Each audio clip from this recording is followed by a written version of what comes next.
December 10, 2023, ikaduhang Domingo sa Adbyento. Pagbasa gikan sa Santos nga Ebanghelyo sumala ni San Marcos. Mao kini ang maayong balita mahitungod kang Hesukristo, ang anak sa Dios. Nagsugod kini sumala sa gisulat ni Propeta Isaias. Ania ang akong sinugo nga ipadala ko una kanimo aron andamo niya ang imong agianan. May nagsinggit didto sa kamingawan. Andaman ninyo ang dalan alang sa Ginoo. Hawani ninyo ang iyang agianan.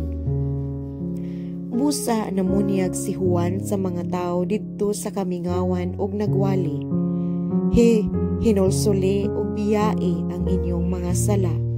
Ug pabunyag kamo ug pasayloon kamo sa Dios. Ang tanang tao sa lalawigan sa Judea ug sa syudad sa Jerusalem nangadto kang Juan aron sa pagpamati kaniya. Gisugid nila ang ilang mga sala ug gibunyagan sila ni Juan didto sa suba sa Jordan.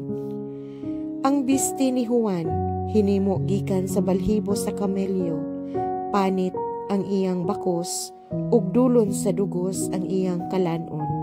Miingon siya sa katauhan,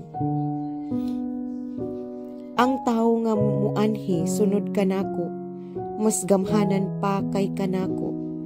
Dili ako takos bisan gani paghubad sa higot sa iyang sandalyas. Nagbunyag ako kaninyo sa tubig, apan siya magbunyag kaninyo sa Espiritu Santo. Ang Ebanghelyo sa Ginoo, dayon ko ikaw